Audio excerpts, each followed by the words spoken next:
Selamat pagi anak-anakku. Salam jumpa kembali dalam pelajaran pendidikan agama Katolik dan semangat pagi untuk kita semua. Hari ini kita akan belajar tentang Yesus Sang Pengampun. Materi ini adalah lanjutan dari materi kita sebelumnya. Anak-anak yang terkasih, sebelum kita mempelajari materi kita pada hari ini, mari kita awali dengan doa. Mari kita ambil sikap berdoa. Dan ini kami semakin menyadari betapa pentingnya pengampunan dalam hidup kami. Berkatilah kami semua yang hadir di sini. Semoga pelajaran ini membawa kami semakin dekat kepadamu dan meneladani teladan pengampunan-Mu dalam hidup kami sehari-hari.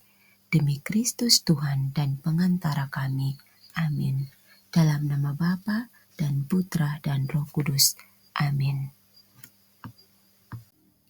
Baik anak-anakku yang terkasih, kita sudah mengawali pembelajaran kita dengan doa, dan sebelum kita masuk dalam proses pembelajaran kita, sangat penting bagi kita untuk mengetahui tujuan pembelajaran dari materi pokok kita pada hari ini.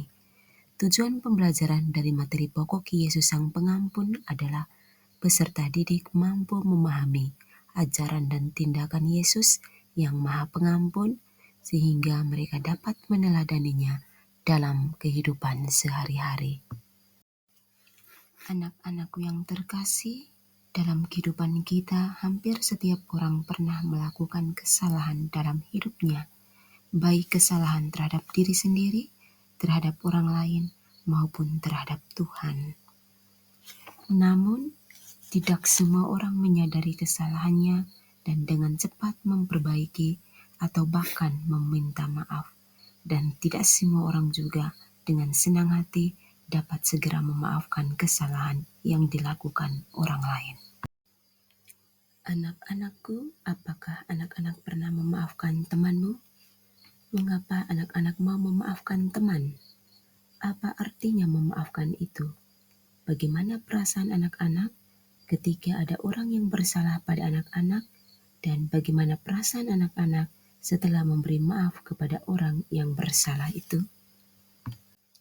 Anak-anak yang terkasih, terhadap kesalahan yang telah dilakukan, sebaiknya kita segera mengakui kesalahan tersebut dan memperbaikinya.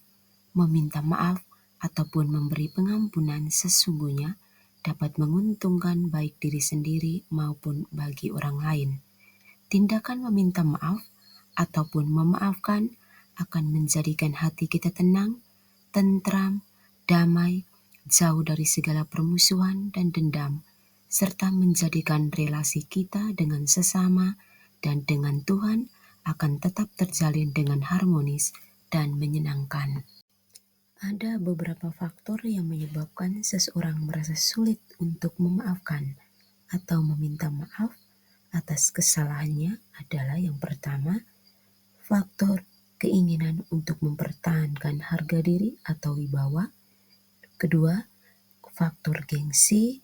Ketiga, faktor sikap egois dan mau menang sendiri. Ketidakmampuan memaafkan atau mengampuni dapat mengakibatkan 1. Tumbuhnya rasa dendam yang sesungguhnya dapat merugikan diri sendiri dan juga orang lain. 2. Orang yang bersalah akan menanggung rasa bersalah secara berkepanjangan. Dan 3. Tumbuhnya permusuhan dan kebencian.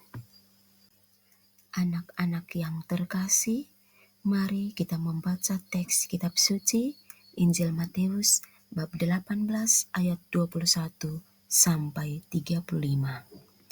Kemudian datanglah Petrus dan berkata kepada Yesus, "Tuhan, sampai berapa kali aku harus mengampuni saudaraku jika ia berbuat dosa terhadap aku? Sampai 7 kali?" Yesus berkata kepadanya, "Bukan, aku berkata kepadamu, bukan sampai 7 kali, melainkan sampai 70 kali 7 kali. Sebab hal kerajaan surga seumpama seorang raja yang hendak mengadakan perhitungan dengan hamba-hambanya. Setelah ia mulai mengadakan perhitungan itu, dihadapkanlah kepadanya seorang yang berhutang 10.000 talenta. Tetapi karena orang itu tidak mampu melunaskan hutangnya, raja itu memerintahkan supaya ia dijual beserta anak istrinya dan segala miliknya untuk membayar hutangnya. Maka sujudlah hamba itu menyembah dia, katanya, "Sabarlah dahulu, segala hutangku akan kulunaskan." Lalu tergeraklah hati raja itu oleh belas kasihan akan hamba itu, sehingga ia membebaskannya dan menghapuskan hutangnya. Tetapi ketika hamba itu keluar, ia bertemu dengan seorang hamba lain yang berhutang 100 dinar kepadanya. Ia menangkap dan mencekik kawannya itu. Katanya, "Bayar hutangmu." Maka sujudlah kawannya itu dan memohon kepadanya, "Sabarlah dahulu, hutangmu itu akan kulunaskan." Tetapi ia menolak dan menyerahkan kawannya itu ke dalam penjara sampai dilunaskannya hutangnya. Melihat itu, kawan-kawannya yang lain sangat sedih, lalu menyampaikan segala yang terjadi pada tuan mereka. Raja itu menyuruh memanggil orang itu dan berkata kepadanya, "Hai hamba yang jahat, seluruh hutangmu telah kuhapuskan karena engkau memohonkannya kepadaku. Bukankah engkau pun harus mengasihani kawanmu seperti aku telah mengasihani engkau?" Maka marahlah tuannya itu dan menyerahkannya kepada algojo-algojo sampai ia melunaskan seluruh hutangnya. Maka Bapakku yang di surga akan berbuat demikian juga terhadap kamu, apabila kamu masing-masing tidak mengampuni saudaramu dengan segenap hatimu.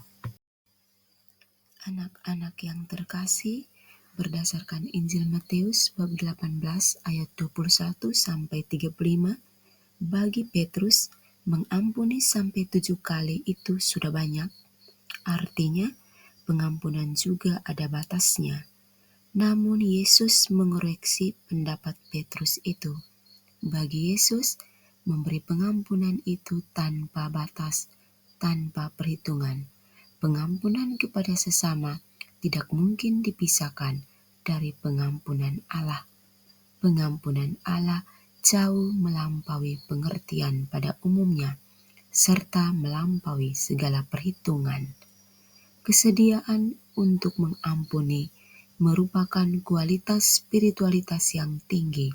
Semakin mampu mengampuni, berarti kita semakin diperkaya oleh kasih Allah, semakin dimampukan untuk dipakai sebagai alatnya secara tepat.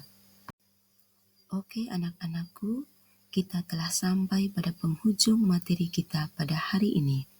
Semoga materi kita pada hari ini menyadari kita bahwa dengan mengampuni berarti kita semakin diperkaya oleh kasih Allah. Baik anak-anak, mari kita tutup pelajaran kita pada hari ini dengan doa. Mari kita mengambil sikap doa. Dalam nama Bapa dan Putra dan Roh Kudus, amin. Ya Tuhan Yesus yang penuh kasih, kami mengucap syukur atas berkat dan penyertaan-Mu sepanjang kegiatan pembelajaran kami hari ini tentang Engkau, Sang Pengampun sejati. Semoga apa yang telah kami pelajari hari ini semakin menguatkan iman kami kepadamu dan menumbuhkan dalam diri kami keinginan yang tulus untuk meladani pengampunan-Mu. Mampukanlah kami untuk mengulurkan tangan pengampunan kepada sesama kami yang bersalah kepada kami, seperti Engkau telah mengampuni kami tanpa batas. Nama-Mu kami puji, kini dan sepanjang masa. Amin. Dalam nama Bapa dan Putra dan Roh Kudus. Amin.